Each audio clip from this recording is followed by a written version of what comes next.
Bismillahirrahmanirrahim. Assalamualaikum warahmatullahi wabarakatuh.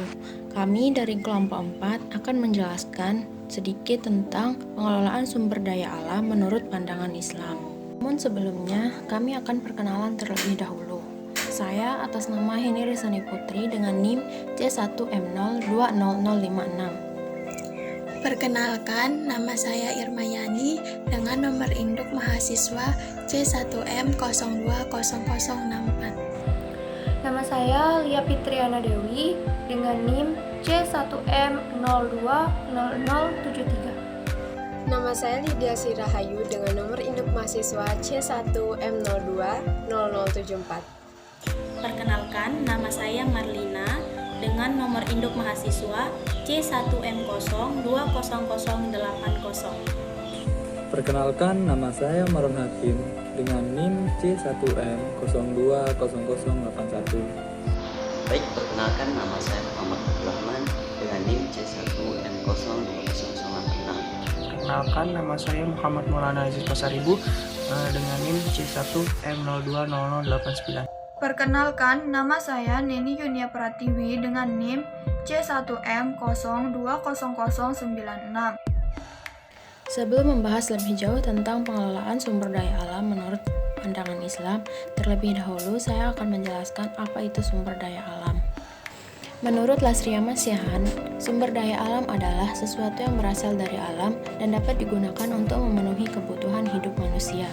Tasarruf atau yang biasa disebut dengan pengelolaan sumber daya alam di Indonesia sangat berbeda dengan pengelolaan sumber daya Islami.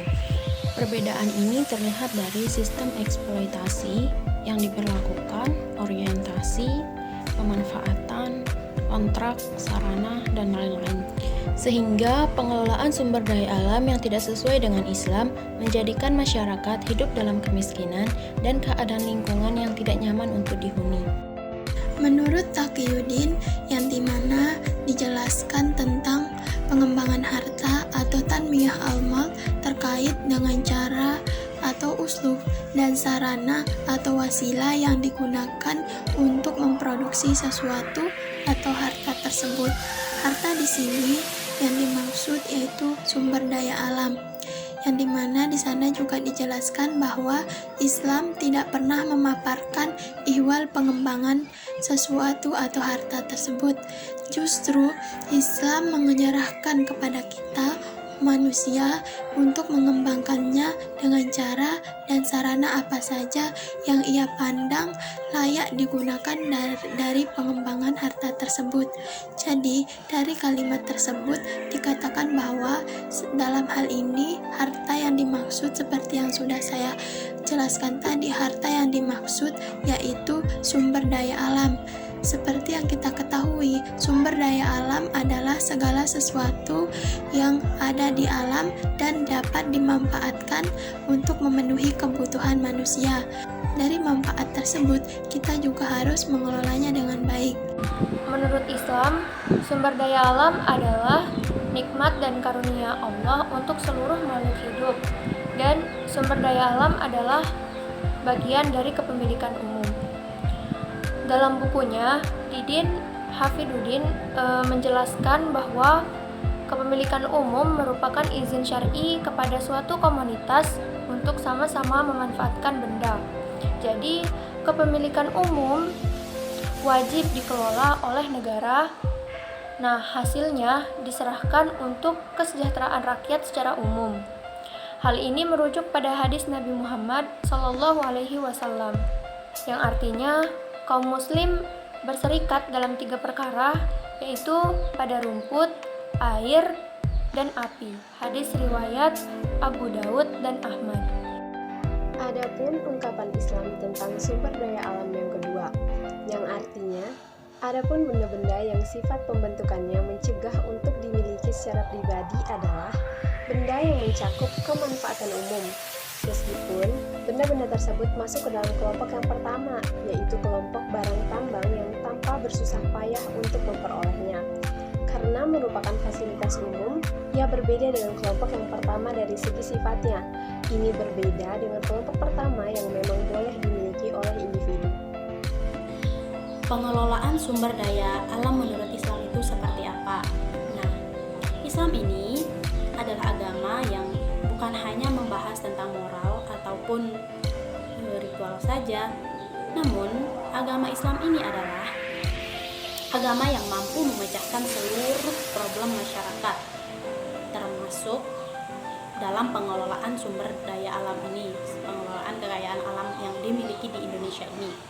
Nah, Allah Subhanahu wa Ta'ala telah berfirman dalam Al-Quran surah An-Nahl ayat 89 yang artinya, dan kami telah menurunkan Al-Quran kepadamu untuk menjelaskan segala sesuatu dan petunjuk serta rahmat dan kabar gembira bagi orang-orang yang berserah diri. Jadi artinya semua Islam itu membahas tentang seluruh yang ada di dalam dunia ini, bukan hanya tentang agama, bukan hanya tentang ritual, moral, dan agama. Namun di sini dijelaskan juga bagaimana kita harus mengelola sumber daya alam, bagaimana kita harus menjaga, dan lain-lain sebagainya. Menurut Islam, kekayaan alam itu adalah kepemilikan umum. Nah, kepemilikan umum tersebut wajib dikelola oleh negara. Kemudian nantinya negara akan menyalurkan kekayaan alam tersebut untuk kesejahteraan masyarakat secara umum. Namun, jika kekayaan alam tersebut disalahgunakan atau diberikan kepada individu lain, kemudian kelompok-kelompok lain, orang-orang asing, maka dalam Islam hal itu hukumnya haram.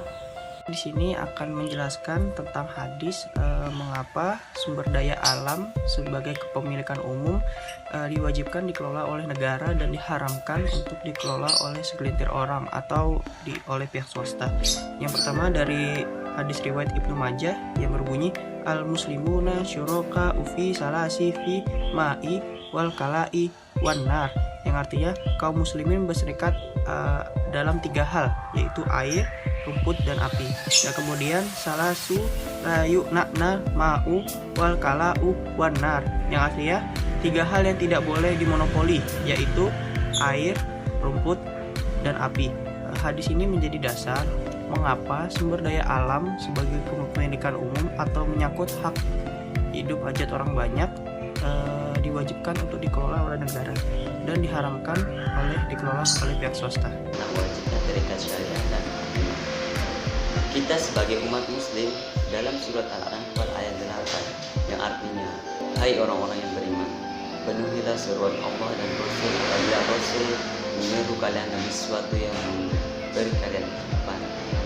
Dan ketahuilah bahwa sesungguhnya Allah membatasi antara manusia dan hatinya, dan sesungguhnya kepadanya kalian akan dikumpulkan.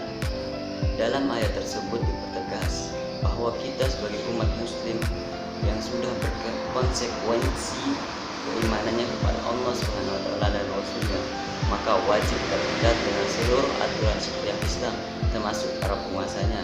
Maka dari itu, marilah kita segera menjalankan semua ketentuan Allah Subhanahu wa Ta'ala dan Rasulnya dengan cara melaksanakan dan menerapkan seluruh syariat Islam. Dalam penerapan syariat Islam tentu dan juga peran negara. Allah Subhanahu wa Ta'ala berfirman, "Faman a'rada 'an dzikri fa innahu ma'isyatan dhanka wa nahsyuruhu yaumal qiyamati a'ma." Yang artinya, siapa saja yang berpaling dari peringatanku, bagi dia kehidupan yang sempat dan dia akan dibangkitkan pada hari kiamat kelak dalam keadaan buta. Quran Surah Toha Surat 20 ayat 124. Di sini, saya akan menyimpulkan penjelasan dari teman-teman saya sebelumnya. Islam sebagai rahmat bagi seluruh alam semesta pada dasarnya telah mengatur aspek kehidupan seluruh makhluk hidup, termasuk pengelolaan sumber daya alam. Sumber daya alam adalah segala sesuatu yang ada di alam dan dapat dimanfaatkan untuk memenuhi kebutuhan manusia. Dengan demikian, hendaknya sumber daya alam yang ada saat ini dikelola dan ditangani oleh orang yang berkompeten di bidangnya. Menurut Islam, kekayaan alam merupakan kepemilikan bersama yang dimana pelaksanaannya dilakukan oleh negara kemudian hasilnya disalurkan atau dipergunakan untuk kesejahteraan masyarakat. Namun sebaliknya, haram hukumnya apabila kekayaan tersebut dimiliki atau dikelola secara pribadi demi keuntungan beberapa pihak. Hal ini didasarkan dalam hadis Rasulullah Shallallahu Alaihi Wasallam yang artinya kaum muslim berserikat memiliki hak yang sama dalam 3 hal: api, rumput, dan air. Hadis riwayat Ibnu Majah. Sekian penjelasan dari kelompok kami. Mohon maaf apabila ada salah kata. Semoga penjelasan tersebut dapat bermanfaat untuk kita semua. Wassalamualaikum warahmatullahi wabarakatuh.